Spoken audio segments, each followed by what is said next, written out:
히모 다일루션과 관련돼서 이제 프라이밍 솔루션에 관련돼서 좀 말씀을 드리도록 하겠습니다.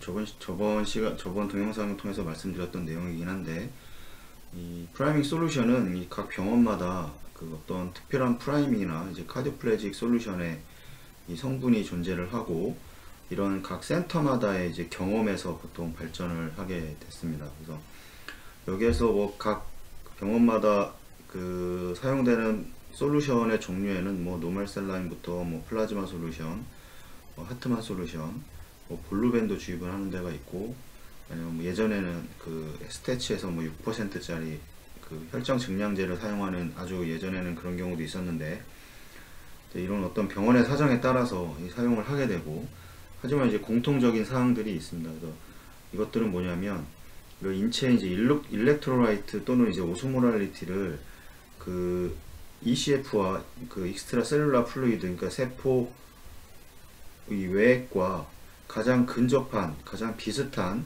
그 환경의 수액을 사용을 하려고 지금 거의 대부분 그렇게 바뀌고 있고, 뭐 심폐기에서 사용되는 수액뿐만 아니라 이 마취과에서 사용되는 수액조차도 거의 비슷하게 사용을 하고 있습니다.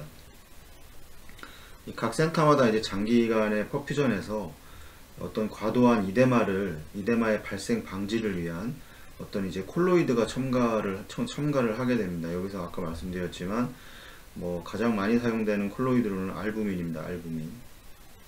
이 알부민은 분자량이 크기 때문에 이 혈관 벽 자체를 통과를 할 수가 없습니다. 이 혈관이고 이쪽이 간질부액이라고 했을 때 이 혈관 벽을 빠져나갈 수 없을 정도로 이 알부민의 상태가 크기 때문에 이 혈관 안에서의 이제 용질로 작용을 하게 되고, 이 물을 끌어당기는 그런 역할을 하게 됩니다. 그래서 알부민 자체의 수치가 떨어진다는 것은 결국에 이 혈관 안에 이 용질의 그 수가 적어지게 된다는 거고, 그렇게 되면 이제 간질구액으로 물이 빠져나가서 이런 어떠한 이제 이데마를 발생시킬 수 있는 이런 문제점이 있기 때문에, 이 히모다일루션 과정에서 어떤 수액을 사용을 하느냐에 따라서 이 상대적으로 이 전체적으로 모든 그 일렉트로라이트라던가 이런 그 어떤 이 콜로이드들이 다 상대적으로 그 히모다일루션이 자체가 돼버리기 때문에 이런 문제들을 그 체외순환 과정에서 항상 중요하게 생각을 해야 됩니다. 각 센터마다 사용되는 소모품도 다양을 하고, 거기에 소모품도 다양을 하지만 그 라인의 길이도 다 차이가 많고, 그렇기 때문에 이 그 병원마다 이 프라이밍의 요구량도 많이 다른 편입니다. 그렇다고 해서 뭐 보통은 2000cc 이내로 보통을 사용을 하는데, 뭐 2500, 뭐 3000까지 넘어가는 병원도 있을 겁니다. 그래서 이런 것들은 어떤 그 병원의 특성에 따라서 그 이렇게 사용을 할 텐데, 이런 것도 마찬가지로 히모다일루션을 원칙적으로 생각을 하고, 너무 많이 그 히모다일루션이 됨으로 인해서 어떤 문제점들이 발생을 하는지에 대해서 꼭 인지를 하고 사용을 하셔야 됩니다.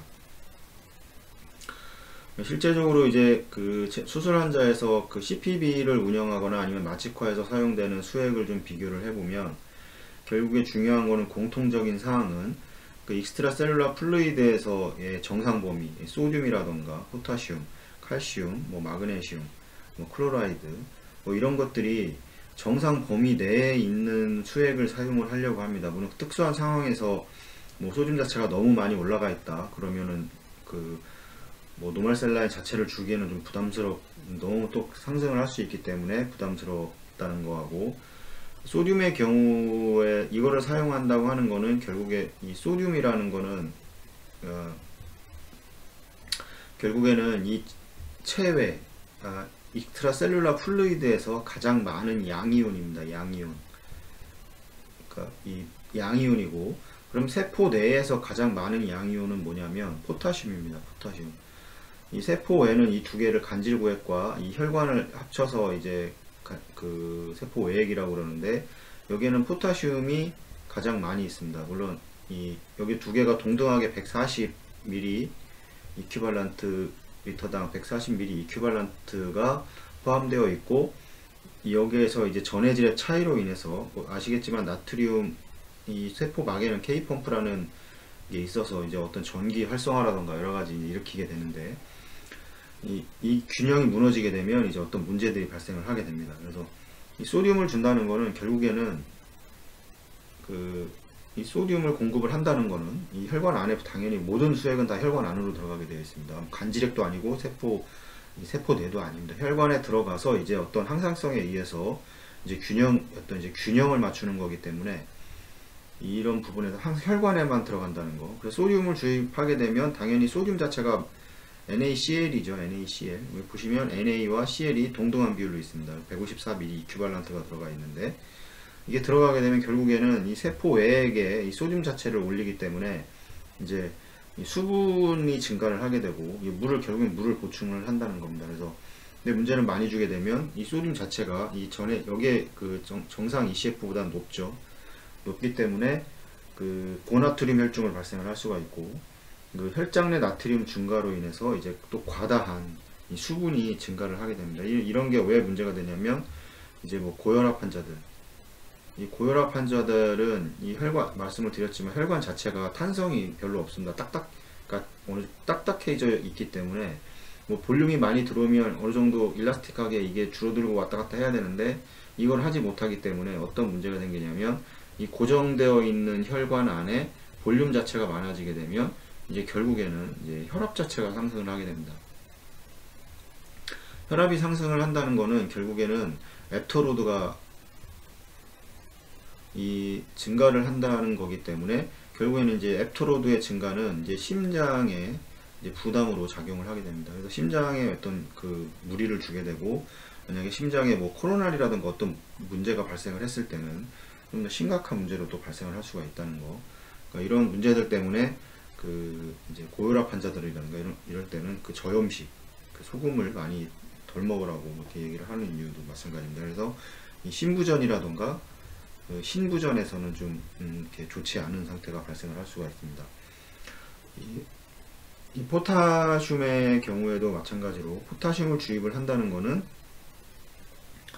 이 칼륨을 보충을 하는 거죠. 어떤 의미에서. 근데 많이 들어가게 되면 당연히 이제 고칼륨 혈증을 이게 정상인데 칼륨을 주입할 이유는 없습니다. 그래서 만약에 부족해서 채워주는 역할을 하기 때문에, 마찬가지로 이게 너무 많이 증가를 하게 되면 이 신부전이나 신부전의 환자에서 이제 문제가 발생을 하게 됩니다. 칼슘도 마찬가지로 이 칼슘이 부족해졌을 때 이제 공급을 해주는. 근데 칼슘의 역할이 상당히 중요합니다. 우리 혈액 응고와 혈액의 이 응고와 관련이 깊기 때문에 이 혈액 응고 제제와는 같이 투여하면 안 된다고 얘기를 하고 있고, 원칙적으로는. 그래서 칼슘은 대부분 이 뼈와 이제 알부민에 이렇게 결합이 되어 있습니다. 한 50% 정도가 여기에 결합이 되어 있는데, 이건 완전히 안정적으로 결합이 되어 있기 때문에 중요한 거는 이온화되어 있는 이 칼슘입니다. 이 칼슘이 나머지 칼슘 50%가 이제 이온화인데, 이 상태가 줄어들게 되면 이제 여러 가지 혈액 응고라던가 이런 게 문제가 생기게 되고, 이 부분이 지속적으로 줄어들게 되면 이제 이 부분 결합되어 있던 부분이 빠져나오기 때문에 이제 뼈라던가 이제 이런 데서의 이제 문제가 발생을 할 수가 있습니다. 그리고 또 이제 마그네슘도 중요한 역할을 하는데, 이제 칼슘과 이제 동일하게 같은 레벨로 유지를 보통 하게 되고, 이 마그네슘의 경우에는 이제 세포막의 안정 유지를 위해서 꼭 필요하게 되고, 그 다음에 이 마그네슘으로 인해서 어떤 이 효소라는 건 우리 몸에 상당히 중요한 역할을 하는데, 어떤 역치를 떨어뜨리게 되는 겁니다.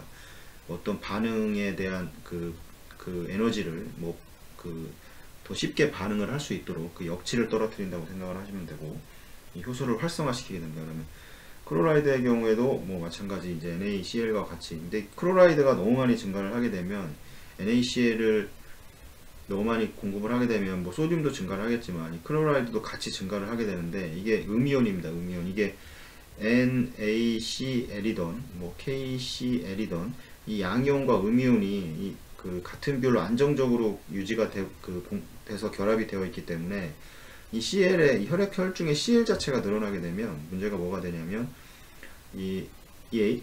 바이카보네이트가 다시 재흡수가 되지 않습니다. 신장에서. 이 클로라이드가 너무 많이 증가되어 있기 때문에. 그래서 이런 문제점이 발생하기 때문에 이런 것들을 생각을 하고 주입을 공급을 해야 되고, 그 다음에 보통 이제 수술 환자나 이런 경우 혈장을 늘려야 되는, 피가 많이 나는 이런 화상, 이런 환자들은 이제 그 여기 보시면 이제 뭐 뒤에도 말씀드리겠지만, 그래서 이제 가장 지금 노멀셀라인의 경우에는 여기 이제 소듐과 그 크로라이드 같은 비율로 이렇게 결합이 되어 있고, 0.45 NaCl의 경우 하프셀라인이라고 보통 얘기를 하는데, 이거의 반이 결합이 되어 있습니다. 그래서 만약에 뭐 혈장량을 뭐 너무 높다, 소듐이, 그런데 근데 이 반을 줄여서 이제 주입을 하게 되고, 여기 락테이트 링거 솔루션의 경우에는 보통 이제 우리가 알고 있는 하트만 솔루션입니다. 여기서 보시면 그 하트만 솔루션과 락테이트 링거 솔루션, 플라즈마 A 솔루션과는 좀 차이가 많이 있습니다. 그래서 여기는 이 그 ECF보다 좀 낮은, 그 다음에 포타슘이 높고, 그 다음에 이제 칼슘과 그 다음에 클로라이드가 들어가 있고, 여기에는 이제 락테이트라는 이런 이제 그 성분이 또 들어가게 되어 있는데, 락테이트, 아세테이트, 글루코네이트의 경우에는 이게 다시 그 이제 HCO3로 이제 변환이 돼서 이제 완충 작용을 하게 됩니다. 그래서 플라즈마 A 경우에는 보시면 이 익스트라셀룰라 플루이드와 비교를 했을 때 이 칼슘은 보통 들어가 있지가 않습니다. 칼슘은 공급이 안 되고, 이 포타슘과 이런 것들이 다 그 생리학과 가장 생리적으로 가장 적합하게 들어가 있다는 거. 여기서 보시면 이 플라즈마 A는 이제 HCO3의 완충을 위해서 이 아세테이트와 글루코네이트가 이렇게 들어가 있습니다. 이렇게 유지가 하게 되고, 여기서 보시면 오스모랄리티를 확인을, 이 오스모랄리티도 좀 중요한데, 이 체외순환 과정에서 이 어떤 히모다일루션으로 인해서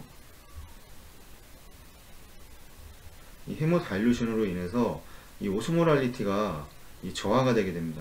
그래서 보통은 이 정도를 유지를 해야 되는데, 그 이제 히모다일루션이 너무 많이 증가를 많다거나 그러면 뭐 260대까지도 떨어지는 거고, 뭐 250대까지도 떨어지는 경우가 있는데, 이런 것들을 그 ABGA를 하게 되면 이 오스모랄리티가 계산이 돼서 제일 마지막에 나오게 됩니다, 수치가.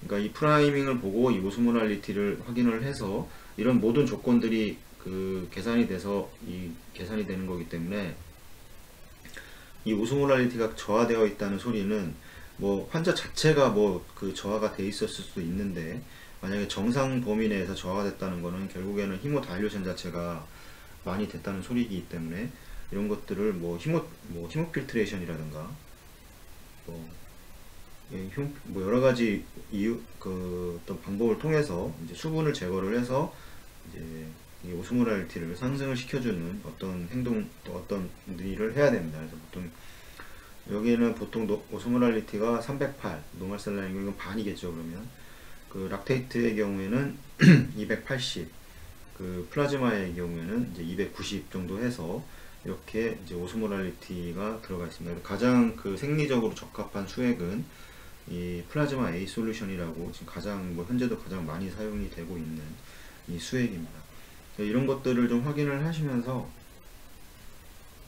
그 수액을 사용을 할 때 어떤 것들이 있겠다, 어떤 문제들이 발생을 하고 어떤 수액을 이 상황에서는 사용을 해야 되겠다, 이거를 좀 생각을 하셔야 됩니다. 항상 생각을 하시고 그 아무거나 막 그 사용한다거나 어떤 그 목적이 없이 사용한다거나 이러는 거는 좀 그 지양을 해야 된다고 생각을 합니다.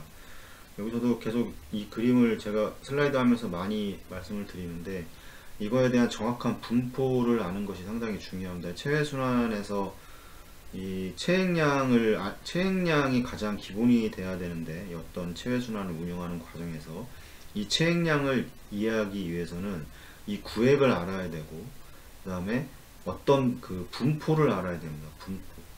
이 구획에 따른 어떤 분포들이 있는데, 이거는 계속 말씀을 드려서 어느 정도 아시는 분들이 계실 텐데, 이거를 이해를 하지를 못하면 여기서 이따가 말씀드리는 내용이 잘 이해가 안 되십니다.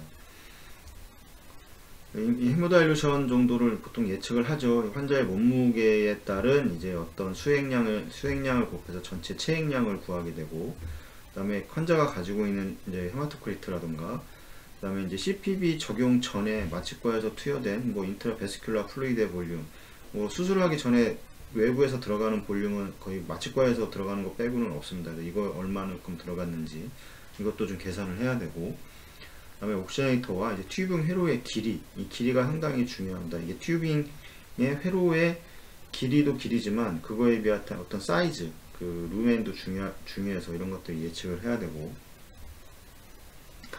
어떤 이건 뭐 이건 따로 빼서 한번 제가 말씀을 드렸던 적이 있는 것 같은데, 제 영상에서 그 어떤 예측을 해야 되면 그 CPB가 이니셜 헤마토크리트가 얼만큼까지 될 것인가, 가장 확실하게 볼 수 있는 히모다일루션이 많이 됐는지 안 됐는지를 확실하게 그 예측할 수 있는 게 결국에는 그 히마토크리트거든요. 히마토크리트가 얼만큼 떨어졌나 이런 걸 보면 알 수가 있는데, 히마토크리트 예측을 할 수 있는 공식들이 몇 개 있습니다. 몇 개 있는데 이제 가장 이제 제가 그 후배들이나 이렇게 알려주는 공식은 이건데, 가장 간단해서 알려주는 겁니다. 이게 뭐 어려운 방법이라기보다는 그 좀 대입을 똑같이 대입은 하지만 좀 이렇게 분수로 되어 있고 막 이래가지고 좀 헷갈려 하셔가지고, 이 책에 나와 있는 내용들입니다. 다.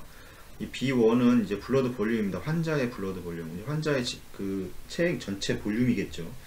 여기에 뭐 그 몸무게에다가 85에서 60이라는 수치를 곱하게 되는데, 여기는 환자가 가지고 있는 체액량입니다. 체액량. 이 체액량이라는 거는 뭐 그 말씀을 드렸지만, 나이, 뭐 성별, 그 다음에 뭐 나이, 성별, 뭐 그 다음에 어떤 뭐 그 몸의 상태가 근육질인지 아니면 지방이 많은지 이런 거에 따라 다 달라집니다, 보통. 그래서 여기 지금 85에서 60이라고 그랬는데, 실제로는 40에서 뭐 85까지 이렇게 이 정도 범위 내에서 보통 곱해서 체액량을 계산을 하게 되는데, 이건 실제 그 여러 가지 그 차트를 통해서 확인을 하셔야 됩니다. 그리고 최종적으로는 환자를 직접 보고 판단을 해야 되기 때문에, 여기에서 이 체액량 자체를 잘못 계산을 해버리게 되면 이 모든 계산이 다 틀어지게 됩니다. 그래서 그 환자를 보고 그 환자의 체액량을 파악하는 게 가장 중요합니다. 뭐 나이가 예를 들어 여자고, 그 다음에 여자고 나이가 많고, 그리고 뭐 BSA가 작다는 건 키도 작고 몸무게도 작다는 소리겠죠. 이런 경우에는 거의 뭐 40 정도를 곱해서 해야 됩니다. 보통 여기 나오는 가장 낮은 수치에 그 뭐 만약에 뭐 40kg다, 그 40에다가 뭐 나이 연세도 많으시고 그래서 여자분인데, 그럼 40을 곱하면 이 1600ml가 이 환자의 전체 그 블러드 볼륨 체액량인 겁니다. 그래서 이걸 가지고 이제 이걸 바탕으로 계산을 하셔야 되는 거고, 여기서 C1은 그 현재 이제 환자가 가지고 있는 헤마토크리트인데, 이건 뭐 ABG나 뭐 CBC에 보면 뭐 다 나오는 거기 때문에, 뭐 30%면 0.3으로 환산을 해서 이제 계산을 하면 되고, B2는 뭐냐면 여기 이제 두 개가 이제 더 이제 양으로 똑같다고 보시면 되는데, B2는 토탈 볼륨입니다. 이제 바이패스 하기 위해서. 그럼 여기에는 이 환자의 볼륨과 이제 프라이밍 볼륨이 계산이 되겠죠. 이제 여기에서 그 제일 중요한 건 이 히모다일루션을 줄이는 거는, 이 환자의 체액량을 어떻게 뭐 줄이거나 뭐 이렇게 할 수가 없기 때문에, 이 히모다일루션 이제 그걸 줄이기 위해서는 이제 프라임 볼륨 자체를 줄이는 게 중요합니다. 프라임 볼륨을 줄이려면 아까도 말씀드렸지만 뭐 라인의 길이라던가 이런 것들을 생각을 해봐야 되겠고, 그 다음에 라인의 길이라던가 어떤 사이즈라던가 이런 것들을 계산을 해서 이 프라이밍 볼륨을 이제 계산을 하면 됩니다. 요 세 개의 값이 나왔으니까 이제 C2, 이제 이거는 이 환자의 지금 이제 예측되는 이제 프리딕트 할 수 있는 이 계산 헤마토크리트가 나오겠죠. 이건 이렇게 해서 하면 계산이 그렇게 어렵지 않습니다. 어렵지는 않지만 여기서 정확하게 알고 넘어가야 되는 거는 이 환자의 블러드 볼륨이라는 거, 이걸 어떻게 계산을 할 것인가. 제일 중요한 거는 뭐 어떤 그 차트에 나와 있는 환자를 가지고 파악하는 방법도 있지만, 이걸 가지고 당연히 파악을 해야 되고, 두 번째는 이제 수술실에 들어와서 환자 상태를 정확하게 파악을 해야 됩니다. 이 환자가 부종이 많은지 뭐 이런 것들 꼭 확인을 해야 되고 계산을 해야 됩니다. 그리고 항상 수술하기 전에 뭐 예를 들어서도 설명을 드리는데, 이거를 뭐 한번 찾아서 한번 보시면 좀 더 또 예를 들어서 많이 설명을 해놨습니다. 그래서 뭐 75kg 환자라고 했을 때 프라임 볼륨을 뭐 그냥 2200이라고 하고, 여기다 뭐 환자가 이제 정상적인 볼륨보다 그 정도의, 보통은 한 60에서 65 정도가 가장 좀 이제 정상적인 볼륨인데, 뭐 70이라고 가정을 하고, 그럼 5220 볼륨이 나옵니다. B1 C1 곱하기 B1은 C2 곱하기 B2이기 때문에 이 B1은 환자의 볼륨이고, 그 다음에 7450이겠죠. 5250이겠죠. 이 5520에 이제 프라임 볼륨 2200을 더하면 이제 여기 B2가 나올 겁니다. 그래서 이 B2가 나올 거고, 여기 헤마토크리트를 뭐 30%라고 가정을 하겠습니다. 현재 환자가 가지고 있는 헤마토크리트 C1이 나왔기 때문에 이거를 계산을 하게 되면 이렇게 해서 이제 이렇게 0.21 이제 체외순환을 가동을 하게 되면 이 21%의 이제 헤마토크리트가 30%에서 이제 21%로 이제 감소한다는 것을 알 수가 있습니다. 이런 식으로 계산을 해서 이제 예측을 하고 이제 체외순환을 가동을 해야 된다고 말씀을 드리는 거고, 만약에 21%가 낮아서 25%로 올리고 싶다 뭐 이럴 때는 어떻게 해야 되냐면, 그러면 이제 혈액을 섞어야 되겠죠. 여기다가는 그러면 올려야 되는 거니까, 그럼 B1C 원래에다가 여기에서 같은 B1C2를 이제 분리를 해서 계산을 한 다음에, 그러면 이게 환자의 볼륨이고 이게 이제 25%니까 이 C2를 아까 계산한 건 21%였는데 얘를 25%로 만들고 싶으니까 이 정도의 볼륨이 필요한 겁니다. 그러면 여기서 이걸 뺍니다. 이 두 개를. 그러면 287.5에 이제 혈액이 필요하게 되는데, 근데 하지만 알다시피 우리 팩 이 RBC가 100%가 아닙니다. 이게 한 70% 정도 되는데, 여기에 그럼 70%니까 0.7로 나눠줘야 됩니다. 그렇게 되면 이게 100%, 이거는 100%라고 가정을 하고 계산이 된 거고, 나눠주게 되면 이제 25%로 올리려고 하면 한 410cc 정도의 이 팩 RBC를 주입해야 25% 헤마토크리트를 만들 수가 있을 겁니다. 그래서 410cc 정도면 뭐 2파인트가 조금 안 되는, 한 파인트 한 250이라고 그러면 2파인트가 안 되는 그 혈액을 주입을 하게 되면 이제 25%를 만들 수가 있습니다. 이게 실제로 계산이 정확하게 이런 거를 한번 실행을 해보시면 이 정확하게 거의 다 맞아떨어진다는 걸 알 수가 있습니다. 계산, 그 체액량만 정확하게 계산을 하면. 만약에 그러면 25%에서 그 500cc의 크리스톨로이드를 주입이 했다. 만약에 뭐 이렇게 되면 어떻게 될까요? 그러면 계산을 해보면 여기도 25%가 됐죠. 이쪽은 이제 좌변과 우변으로 나눠서 이제 25%가 원래 이제 된 거니까 혈액을 줘서 현재 지금 순환 중인 혈액의 그 혈액량이 나오게 되고, 그럼 여기 이제 여기에 500cc가 더해져야 되는 거잖아요. 500cc를 주입했으니까. 그럼 7450에서 7950으로 되는 겁니다. 그럼 이제 이게 새로운 헤마토크리트가 계산이 나올 텐데, 여기 1800 계산을 해보면 이제 25%로 감소가 된 거고, 이거 계산을 해보면 이제 23%로 떨어지게 되는 겁니다. 500cc의 이제 크리스톨로이드 볼륨을 이제 주입을 했을 때. 그렇게 되면 만약에 500cc가 이건 주입한 거고, 만약에 빠지면 어떻게 될까요? 500cc가 만약 소변으로 빠졌다. 그럼 아까 그 2%가 줄어든 거니까, 그러면 500cc가 빠지면 다시 2%가 상승을 할 겁니다. 그러면 아까 여기에서 25%에서 만약에 이거와 반대로 소변으로 뭐 500cc가 나왔다고 하면 물이 빠져나간 거기 때문에 여기에서 2%, 그럼 7%가 될 겁니다. 그러면 다시 25%로 만들어야 되겠다. 그러면 마찬가지로 500cc를 주입을 하면 되는 겁니다.